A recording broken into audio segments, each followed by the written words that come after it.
something truly magical about the rain after a period of blistering sunshine.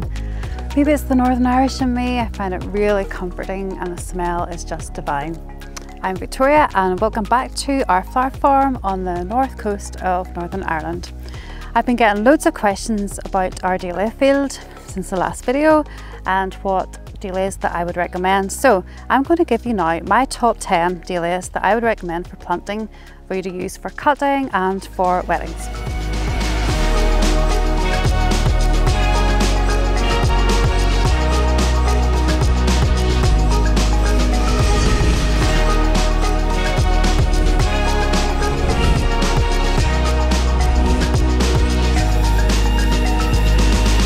Okay, so let's talk dahlias. Once actually considered quite an old-fashioned flower, they're now queen of the field. They look fabulous in floral arrangements, in bouquets, and weddings. And any event that I would do, I would always have some dahlias. So I'm going to show you my top 10 that I always grow every year. This does change every year, to be fair, but these are my top 10 for this year. So number 1, in no particular order, of course, look at this one, Downham Royal. A gorgeous, gorgeous deep colour. A ball dahlia, which I find lasts better in the vase, and they look so striking against like a lime green colour. So I would use these quite a lot in hand-tied bouquets and like arrangements that I would just send out to people as well. Sometimes use them in weddings if there's the bride or groom is looking for this kind of vibrant colour, and they look amazing in weddings as well. Caitlin's Joy. Another gorgeous, look at the stem length on that there. Really stunning colour. This one is really, really popular in weddings because of that. It's not quite a pink. It's not too deep a colour. It's like a gorgeous, gorgeous greyish pink colour. Very, very popular. Cornel Brons. If you, like me, love orange, I think this is a stunner of a flower. Really, really long stem. So many flowers from the one plant. It's a real worthwhile investment getting some Cornel Brons. We split our dahlia tubers every year, so we take them out of the ground, we split them, then we have at least 3 or 4 more plants.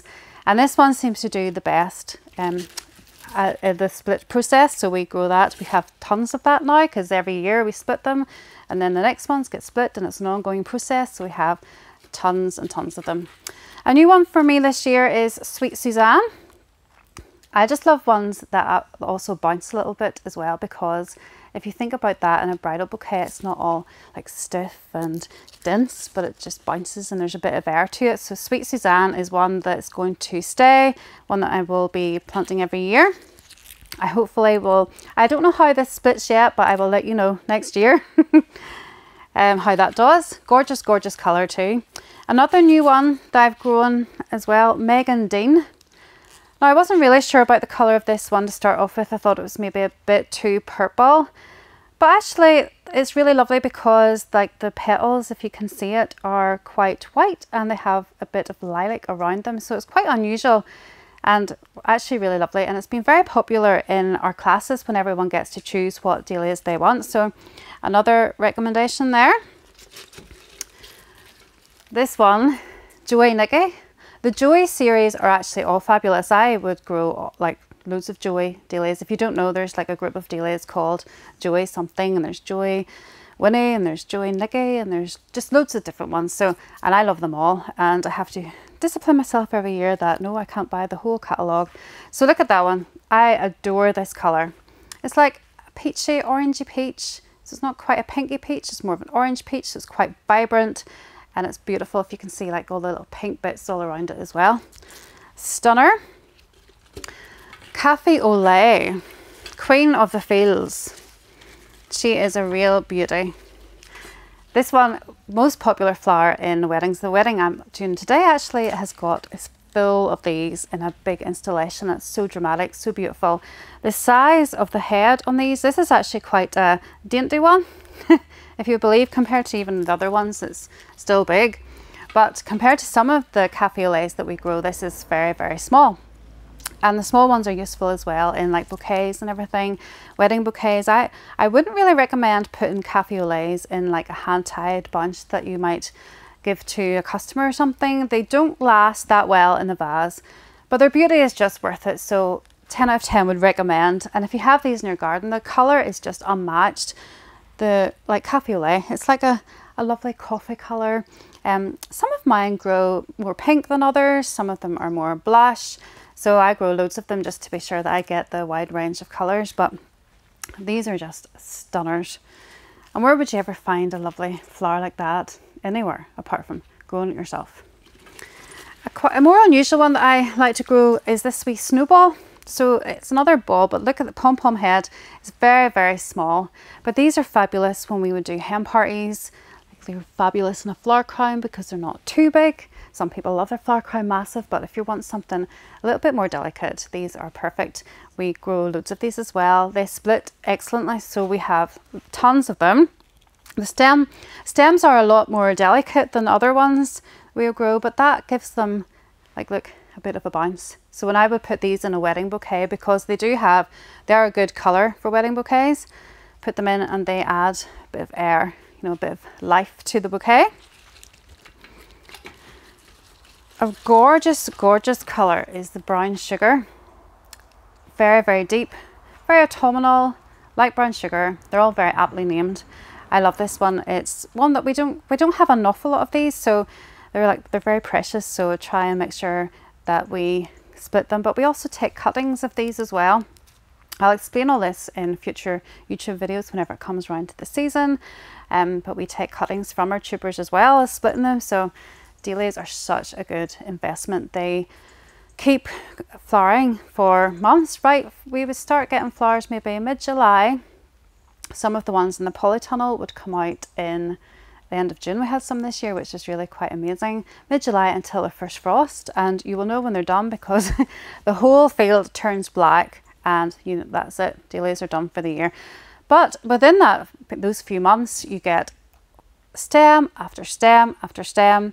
You keep cutting them at the bottom, more flowers grow. They're just an absolute prolific flower, and as you can tell, I just adore them. This is another Jowey Linda.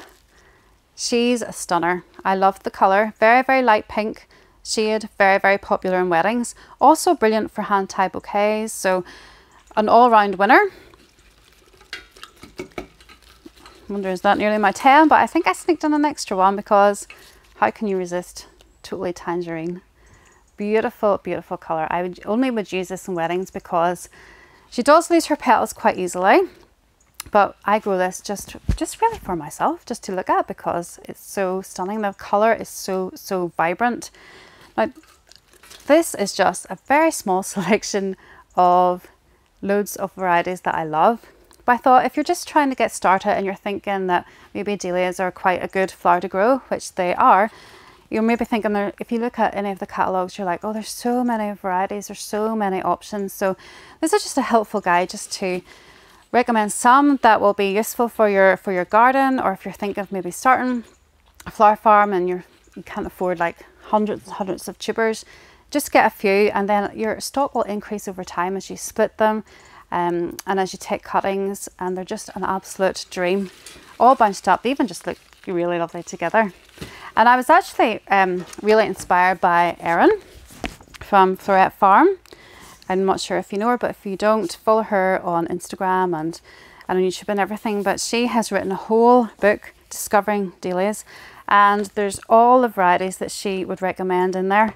Now, she is based in America, so some of them I really struggle to get over here, but there's definite like color palettes, and then you could choose one from that color palette that you like. So highly recommend this book, and it tells you the whole splitting process as well. And basically the way that she would do it is the way that we would do it as well. So I'll also be demonstrating that come the springtime. There's a link below for you to buy this book from Amazon if you haven't already got it. I really, really recommend. She's so knowledgeable. She's such an inspiration. I just think I love her. So that is all our recommendations for today. Thank you for watching, and it really, really would help me if you would subscribe and like my videos, and even leave me a comment. Let me know what ones you're growing, if you are growing any. Let me know how you get on with that as well, and I will see you next week.